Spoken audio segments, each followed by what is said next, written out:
말씀의 주제는 부활하신 후 주님이 워딩이 아니라 주님의 워딩입니다.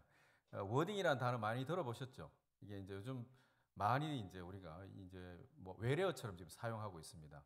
말을 하는 것 뭐 이렇게 어떤 말을 했다 할 때 우리가 워딩이라고 씁니다. 제가 대학 청년 시절에 저희 교회 어떤 목사님이 오셔서 이제 설교를 하셨는데 이런 이야기를 드셨습니다. 어떤 믿음 좋은 권사님이 돌아가셨답니다. 그런데 자녀들이 목 놓아 엉엉 울더랍니다. 그런데 갑자기 그 권사님이 죽어서 깨어나서 하나님 앞에 가는데 좀 부디 울지 말고 찬송가 좀 불러라 그러면서 다시 죽으셨답니다. 혹시 이런 이야기 들어보신 분 있습니까? 없으시군요. 일부러 그렇다고 집에 가서 연습하지 마십시오. 안 깨어날 수 있습니다. 여러분들은 만약 이런 상황이면 어떤 생각을 해보시겠습니까? 내가 만약에 죽었다. 내 자녀들이 엉엉 울고 있다. 만약 여러분들이 깨어나서 어떤 말씀을 하시고 싶습니까? 그러시겠습니까? 오늘 본문은 어떻게 보면 예수님께서 부활하시고 난 이후에 제자들을 찾아오셔서 몇 마디를 워딩을 하시는데 굉장히 중요한 말씀을 하고 계신다는 사실을 오늘 이 본문을 통해 한번 찾아보시겠습니다. PPT 한번 띄워주십시오. 네, 제가 넘기도록 하겠습니다. 네, 이것은 이제 예수님께서 부활하시고 난 뒤에 행적들입니다. 40일간의 성천하시기 전에 행적들인데 뭐 제가 작은 글씨로 읽는다면 여러분 잘 아시는 무덤에서 막달라 마리아에게 나타나셨던 그런 사건, 엠마오로 가는 사건, 모든 제자들에게 나타나셔서 함께 하신 사건, 그리고 이제 마지막에 예수님께서 성천하시기 전에 500여 명의 형제들에게 보이셨다라고 이렇게 말씀하고 있습니다. 사실 이 부활의 사건은 우리가 초자연적인 사건이기 때문에 과학적으로 증명이 되는 것은 아닙니다. 그런데 뭘 통하여 알 수 있느냐 하면 증거가 있는 것이죠. 그러니까 이것을 경험한 사람들이 한두 명이 아니라 예수님이 부활하신 것이 500여 명의 형제들이 동시에 봤다라는 사건입니다. 아무튼 예수님께서 오늘 본문은 뭐냐면 요한복음에 모든 제자들에게 나타나셔서 예수님은 어떤 워딩을 하셨는지 죽은 후에 부활하신 주님의 말씀을 한번 오늘 본문을 통하여 한번 찾아보도록 하겠습니다. 제자들이 모였습니다. 제자들이 모인 것은 어느 곳이냐면 예수님께서 그들과 성만찬식을 했던 마가의 다락방이라고 이렇게 학자들은 이야기를 합니다. 그러니까 이 다락방 안에서 밀폐된 공간에서 서로 모여 있었습니다. 그런데 어떤 상태로 모여 있었느냐 하면 오늘 본문에서는 그들이 두려워하여 누구를 두려워했다 하나요? 유대인을 두려워했다 합니다. 그래서 유대인이 두려워서 문을 완전히 닫아버렸던 상태입니다. 여러분, 이 유대인들이 두려워서 문을 닫아버리고 지금 현재 자기들끼리 모여 있습니다. 어떤 분위기인지 아시겠죠? 사람이 두려웠던 겁니다. 두려움만 있었겠습니까? 아마 죄책감도 분명히 있었을 것입니다. 왜냐하면 자기들이 사랑하는 예수님을 직간접적으로 그들이 팔아버렸기 때문에 그들이 안에서 모여서 어떤 생각을 했을 것 같아요? 두려운 마음도 있었을 것이고 서로에 대한 미움도 있었을 것이고 불안한 마음, 어떻게 보면 가장 힘든 것은 유대인들이 자기들을 죽일 수 있다는 두려움이 그들로 가득 찼다는 것입니다. 이런 상황에서 예수님은 어떤 말씀을 하실까? 여러분들 궁금하시지 않습니까? 지난주에 우리 목사님께서 설교해 주셨던 말씀인데 아리마대 요셉이라는 인물이 있었습니다.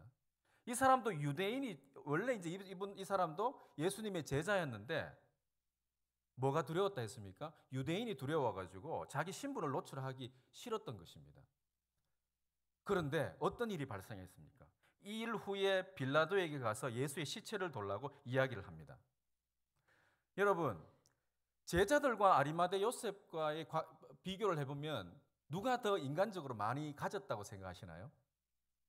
요셉이겠죠. 근데 요셉이 잃을 것 더 많다라는 것입니다. 육안적으로 봤을 때는. 왜냐하면 제자들은 대부분 어부이고 뭐 그렇게 재산적으로 많이 가졌고 높은 위치에 있었던 사람들이 아니었기 때문에 아리마대 요셉은 그 당시에 정치나 종교적인 어떤 가장 큰 높은 위치에 있는 그 공회의 사내들인 공회의 일원이었습니다. 그러니 이 아리마대 요셉의 입장에서는 예수의 시신을 돌라고 한다는 것은 자기 인생을 걸고 모든 것을 다 버리고 갈 수밖에 없습니다. 그런데 2일 후에 빌라도에게 갔다라고 성경은 이야기하고 있습니다. 이 일 후라는 것은 예수님이 십자가에 못 박힌 후입니다. 예수님이 아직 부활하시기 전이라는 것이죠. 그런데 왜 이 일 후에 빌라도에게 갔을까요? 한번 생각해 보십시오. 지금 현재 이 아리마대 요셉은 우리가 예수님께서 그냥 죽으셨다는 것은 알지만 이 일 후에 도대체 아리마대 요셉에 어떤 변화가 있었는지는 우리는 알 수가 없습니다. 엄청난 변화가 아닐까요? 왜냐하면 자기의 전 재산을 다 포기하고 자기의 높은 어떤 명성과 위치를 포기하고 지금 빌라도에게 가서 실체를 돌라고 얘기하는 상황입니다. 어떻게 보면 아리마대 요셉은 굉장히 용기 있는 사람이었습니다. 그런데 이 용기가 어디로부터 튀어나왔느냐 하면 이 일 후라는 것입니다. 저는 이 일 후가 어떤 상황인지 저는 알 수는 없습니다. 분명히 아리마대 요셉의 입장에서는 이 일 후가 엄청난 사건이었을 것 같습니다. 그의 마음을 움직였을 것이고 아니면 예수가 죽은 것에 대한 죄책감도 있을 것이고 이제는 내가 이렇게 살아서는 안 되겠다라는 그 결단이 아마 이 일 후에 일어났다는 것이죠. 성도 여러분, 우리가 하나님을 찾는 것, 우리가 변화되는 것은 우리에게 주시는 이 일 후가 있어야 된다는 것입니다. 여러분, 우리의 신앙생활에 이 일 후의 사건들이 있으신가요? 늘 밋밋한 생활 속에 우리가 살아가고 있습니다. 우리 삶이 변화되지 않습니다. 그런데 우리가 억지로 변할 수 없습니다. 어떤 일이 있어야 될까요? 이 일 후에 아리마대 요셉이 경험했던 놀라운 그 삶의 변화가 바로 이 일 후의 시점을 통하여 변화됐다는 것입니다. 그런데 오늘 이 사건이 이 제자들에게 나타납니다. 제자들에게 어떤 일이 나타나는지 오늘 성경 말씀을 통해서 한번 보시겠습니다. 예수께서 오사 가운데 서서 이르시되 너희에게 평강이 있을지어다 라고 말씀하신 거죠. 이 19절의 말씀 어떤 것이냐면 그들이 좀 전에 이제 문을 완전히 닫아버렸다라고 이야기를 하고 있습니다. 그런데 예수께서 문을 닫았음에도 불구하고 그들 안으로 들어가셨다라는 뜻입니다. 그러니까 이 제자들은 두려워서 계속 문을 닫고 있는 상태였습니다. 마음의 문을 닫았을 것이고 육안으로 보는 어떤 가시적인 문도 닫아버렸다는 것입니다. 그런데 예수님이 나타나셔서 여러분이라면 어떤 이야기 하셨겠습니까? 꼴 좋다. 너희들 나를 배신하더만 이 꼴이 있구나. 다 다락방에 갇혀가지고 그렇게 두려움을 떨고 있느냐. 다 너희들이 내 팔아서 그런 거 아니냐. 라고 말씀하신 것이 아니라 어떤 말씀을 하셨나요? 평강이 너희에게 있을지어다. 평안이 너희에게 있을지어다라고 예수님은 우리에게 말씀하셨다는 것입니다. 이 평안은 우리에게 삶에 있어서 가장 시작인 것 같습니다. 여러분, 내 마음의 불안한 것, 러시아의 정교회의 성 세라핀이라는 사람은 이런 이야기합니다. 내면의 평화가 있으면 세상을 구원할 수 있다. 우리 마음이 불안하면 어떤 것도 시작할 수가 없습니다. 그래서 예수님께서는 불안에 떨고 있는, 비록 자신을 팔았지만 내면적으로 굉장히 불안에 떨고 있는 그들에게 비집고 들어가셔서 이게 그냥 들어가신 것이 아니라 그들은 자꾸 문을 닫으려고 그러는 거예요. 그런데 예수님은 직접 그들의 마음판을 파고 들어가면서 그들 속을 들어가셔서 그들에게 전하신 말씀이 뭐냐면 평강이 너희에게 있을지어다라고 말씀하고 있습니다. 여러분, 지금 우리에게 이런 평안이 있습니까? 우리는 살아보면 사람과의 관계 속에서 두려움이 있습니다. 여러분, 여기에 있는 이 제자들은 사실상 그렇게 잘난 제자들이 아닙니다. 왜? 예수님이 팔았기 때문이죠. 아마 우리 마음속에도 보이지 않게 세상을 쫓아가다 보면 내 마음에 죄책감도 드실 겁니다. 또 내가 사람과 관계를 하다 보면 사람이 두려울 수도 있습니다. 내 삶이 여러 가지 문제로 억눌렸을 때 여러분들은 어떤 마음이 드시나요? 그런데 예수님이 찾아오셔서 우리를 향하여 호되게 야단치시는 것이 아니라 우리에게 평강이 너희에게 있을지어다. 이 일 후에 이들은 변화하기 시작합니다. 주님의 평강이 그들을 사로잡았을 때 그 삶이 변화된다는 것이죠. 그래서 예수님께서는 이들에게 끊임없이 찾아오셔서 평강이 너희에게 있을지어다라고 이야기하시면서 어떤 말씀을 하셨냐면 이어서 아버지께서 나를 보내신 것 같이 나도 너희를 보내노라. 화평케 하는 자는 복이 있나니 저희가 하나님의 아들이라 일컬음을 받을 것이며 라고 했습니다. 만약 여러분들이 여러분의 자녀가 여러분들을 굉장히 화나게 했다면 그날 어떠시겠습니까? 직장을 끝나고 나니 쫓아가자마자 문을 확 열면서 라고 화를 내시겠습니까? 그런데 자녀들이 만약 아버지의 원래 성격이 화를 내는 성격인데 갑자기 아버지가 집에 돌아와서 평안이 너희에게 있을지어다라고 하면 아마 자녀들은 저게 미쳤구나라고 할 겁니다. 그런데 원래 하던 대로 하라고 말씀을 못 드리겠지만 우리에겐 그런 변화가 있어야 됩니다. 하나님이 주시는 평안으로 내가 뭐가 답답하고 억울하고 내가 뭔가 손해보는 것 같은데도 주님이 이 제자들에게 하신 말씀처럼 주님이 지금 현재 아버지께서 나를 보내신 것 같이 나도 너희를 보낸다는 그 의미 속에는 너희들이 평강을 전하라는 것입니다. 말씀의 평강을 전하라는 것이죠. 그런데 우리는 우리 마음대로 우리 안에 내면 안에 있는 여러 가지 원망과 불평들을 가지고 우리는 사람한테 다가갑니다. 그리고 다 쏟아버린다는 것이죠. 우리의 그리스도인의 삶은 뭐냐면 서로에게 평강을 전하는 것입니다. 자, 이제 우리가 이제 이 제자들도 이 일 후에 변화가 일어났습니다. 자, 두 번째는 예수님이 어떤 말씀을 오늘 본문에서 하고 있느냐면 두 번째 워딩을 한번 보시겠습니다. 이 말씀을 하시고 그들을 향하사 숨을 내쉬며 이러시되 성령을 받으라고 말씀하고 있습니다. 여러분, 성령이 우리 삶을 변화시키십니다. 하나님의 영이 우리 안에 가득할 때 우리는 변화될 수 있다고 믿습니다.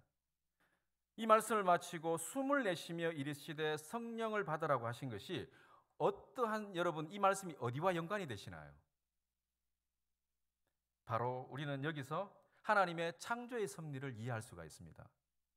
창조, 여호와께서 하나님의 땅에 흙으로 사람을 지으시고 생기를 그 코에 불어넣으시니 사람이 생명이 되니라. 지금 현재 요한은 이것 생명을 성령이라고 이야기하고 있습니다. 이 말은 어떤 말씀이냐면 지금 하나님께서 인간을 창조하고 그의 생기를 그에게 불어넣으셨는데 그들이 죄를 범하고 타락을 해버렸습니다. 이제 하나님께서는 이 죄를 범한 이들에게 예수 그리스도를 보내셔서 구원의 길로 열어가신다는 것이죠. 그리고 재창조가 일어나는 것입니다. 지금 현재 창조가 무너져 버린 것이죠. 인간의 죄 때문에, 아담과 하와의 원죄 때문에 생기를 불어넣었지만 그들은 생명이 살아 움직이지 못했다는 것입니다. 그런데 하나님께서는 이 재창조의 징조를 한번 보여주신 적이 있습니다. 그것이 언제냐면 바로 에스겔서 37장 5절 말씀입니다. 같이 한번 읽어보시겠습니까? 시작. 주 여호와께서 이 뼈들에게 이같이 말씀하시기를 내가 생기를 지금 이 에스겔서의 말씀은 이 환상을 보고 지금 이야기를 하는 겁니다. 여러분 마른 뼈다귀 아시죠? 자, 이때의 그 시대적인 배경은 어떤 거냐면 이스라엘 백성들이 바벨론 포로로 끌려가서 그들의 신앙이 거의 바닥을 쳐버렸습니다. 그들의 마음속에는 그들의 내적인 마음, 그들의 생각과 그들의 마음은 다 마른 뼈다귀처럼 살아 움직일 수 없는 그런 인생을 살고 있었다는 것이죠. 왜냐하면 그들의 입장에서는 여호와 하나님이 최고인 줄 알았는데 바벨론의 그 마루둑이라는 그 신이 이겨버린 겁니다. 원래 이 고대 전쟁은 신과의 전쟁입니다. 그런데 큰 신이 작은 신을 무찌른다는 것이죠. 한번 생각해 보십시오. 이스라엘 백성들이 그 바벨론으로 끌려가면서 그들이 본 신전은 마루둑의 큰 신상이었습니다. 그러면서 그들이 신뢰했던 하나님이 다 무너진 것처럼 그렇게 본 것이죠. 그러나 하나님의 구원은 거기에 있지 않았습니다. 여러분, 오늘 이 말씀을 보면서 하나님께서 재창조의 예언을 하신 것이죠. 언약하신 것입니다. 생기를 불어넣어 주시겠다. 마른 뼈다귀처럼 지금 다 말라 비틀어져 있는 그들의 신앙, 그 이스라엘의 신앙을 다시 회복시키시겠다라는 것을 하나님께서는 예언을 하신 것입니다. 그것이 이스라엘 백성만의 이야기가 아니라 지금 우리에게도 말씀하고 있습니다.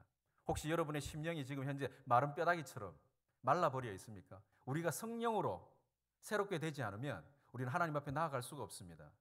평안이 계속 유지할 수가 없다는 것이죠. 왜 지금 예수님께서 평강이 너희에게 있을지어다라고 이야기하신 이후에 성령을 받으라고 이야기하셨을까요?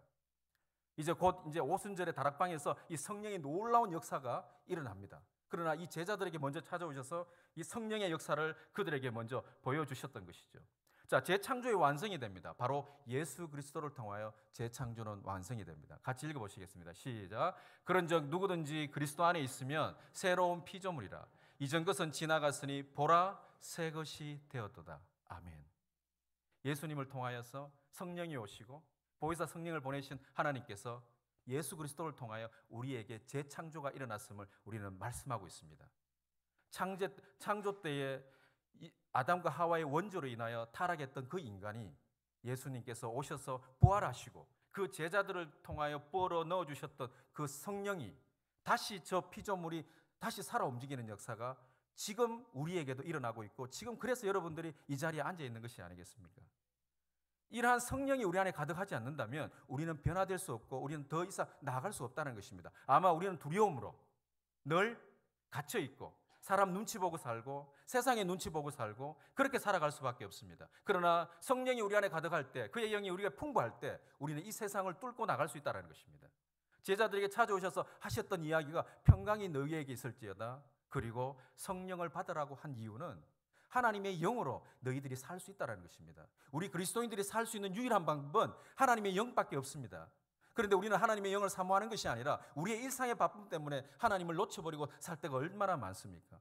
여러분, 우리가 하나님이 우리의 처음에 은혜를 주셨던 그 첫사랑을 회복하시기를 간절히 소원합니다.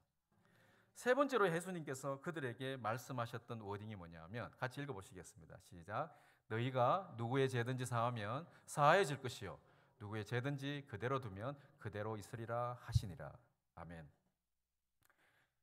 이거는 이제 용서에 대한 이야기인데 사실 이 부분에 대해서는 카톨릭하고 우리 개혁교회하고 조금 다른 해석을 하고 있습니다. 왜냐하면 카톨릭에서는 교황권을 굉장히 강조하다 보니까 이것이 실질적으로 교황을 통해서 죄를 사할 수 있다는 실제적이다라고 이야기하는 반면에 우리 개혁교회에서는 인간은 죄를 사할 수 없다. 이것은 하나의 선포적인 것이다.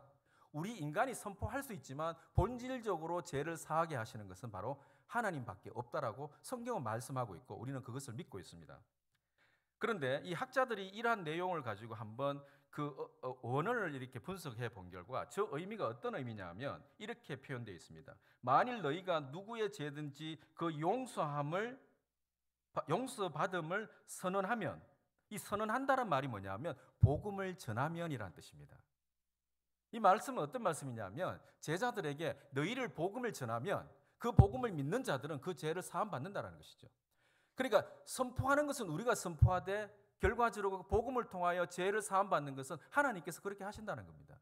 여기에 두 가지 다 이야기가 있습니다. 자, 그렇다면 우리는 죄를 사해야 되는 그 선포해야 될 어떤 책임이 있다는 동시에 그러나 우리가 죄를 사하는 것은 아니지만 하나님께서 우리가 선포하는 누군가에게 내가 너의 죄를 용서한다. 여러분 우리에게 잘못한 사람 많지 않습니까? 여러분 한번 생각해 보시겠습니다. 왜 예수님께서 이 제자들에게 이 일을 말씀을 하셨을까요?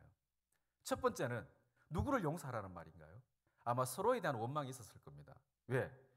누가 더 예수님을 팔았냐? 뭐 어차피 가룟 유다는 자살했기 때문에 별로 신경 안 썼겠지만 여기에 가장 주목되는 인물이 누굽니까? 베드로였을 겁니다. 찌질한 베드로, 그죠? 용기를 못 냈으니까. 그리고 나름대로 자기 나름대로는 다 네가 잘못했다. 아마 서로 원망하고 있었을 것입니다. 또 두 번째로 누굴까요? 유대인들이었습니다. 유대인들이 얼마나 원망스럽겠습니까? 저거들이 뭔데 우리 우리 스승을 저렇게 십자가에 못 박혀서 저렇게 완악한 행위를 하느냐라는 그 원망. 그러니까 결론은 그 자기들 민족의 사람들을 원망했을 것입니다. 세 번째로 가장 원망한 대상은 누굴까요? 자기 자신이라는 것입니다. 우리는 예수를 믿으면서 우리 자신을 탓할 때가 있습니다. 내가 믿음대로 살지 못할 때 하나님을 원망합니다. 그런데 여러분 이 용서라는 단어가 헬라어에서 어떤 의미를 가지고 있느냐 보시면 forgive라는 단어를 쓰는데 우리가 영어로 forgive입니다. 그죠? 그런데 거기에 헬라어로 아피엠이라는 단어를 쓰는데 이 의미가 가지고 있는 의미가 뭐냐면 자신을 풀어주다라는 뜻입니다. 참 재밌지 않습니까? 이 용서라는 것이 내가 누구를 풀어주는 것이 아니라 자기 자신을 풀어준대요. 그리고 흘려보낸다라는 뜻입니다. 그래서 영어로 표현하면 set yourself free라는 단어를 씁니다. 자, 그런데 한번 더 이어나가면 이분이 누구냐면 뭐 잘 모르셔도 관계없습니다. 멋진 말을 해서 제가 한번 적어봤는데 이 루이스 B. 스메데스라는 종교개혁 정통 기독교 윤리학자이며 신학자인데 이분이 글에 의하면 이런 표현을 했습니다. To forgive is to set a prisoner free and discover that the prisoner was you. 굳이 해석하지 마십시오. 뒤에 해석해놨습니다. 이게 어떤 의미냐면 용서는 죄인에게 자유를 주는 것이다. 그런데 그 죄인이 바로 자신이었다는 사실을 발견하는 것이라는 것이죠. 여러분, 우리가 누군가를 미워할 때 우리가 스스로 우리 자신을 가두어 버릴 때가 있습니다. 여러분 아내를 미워해 본 적이 있으시죠? 남편을 미워해 본 적이 있으시죠? 어떤 분은 서로 미워해가 6개월 동안 이야기도 안 했다 그러더라고요. 혹시 그러신 분 있으신가요? 아마 그런 경험 누구나 다 가지고 있습니다. 그런데 어떠셨습니까? 아내를 가두는 것이 아니라 남편을 가두는 것이 아니라 내 자신을 가두어 버린다는 것이죠. 그런데 주님께서는 우리에게 오셔서 용서하라고 이야기하십니다. 용서를 선포하라는 것이죠. 자신을 용서하고 네 이웃을 용서하고 너희가 미워하는 너희들끼리 서로 용서하라. 그래서 우리 예수님께서 늘 말씀하셨던 게 서로 사랑하라, 서로 용서하라는 말씀을 하셨다라는 것입니다. 이것이 일어날 때 진정한 하나님의 사람으로 선포자로 살 수 있다라는 말씀인 것입니다.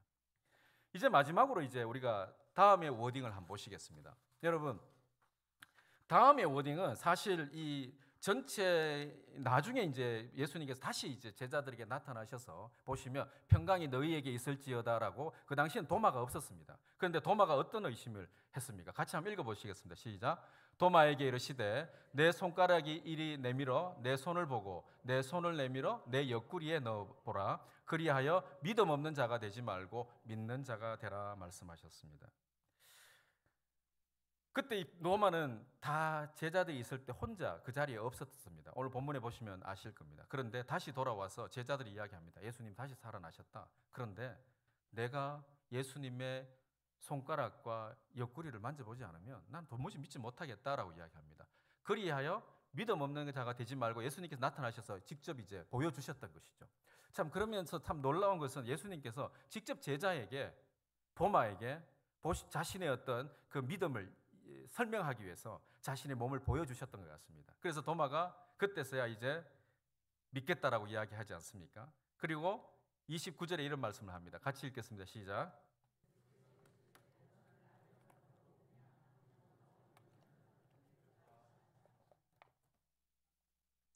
누가 이런 이야기를 했습니다. 옛날 교부가 내가 몰라서 믿는 것이 아니라 알아서 믿는 것이 아니라 모르기 때문에 믿는다라고 이야기를 했습니다.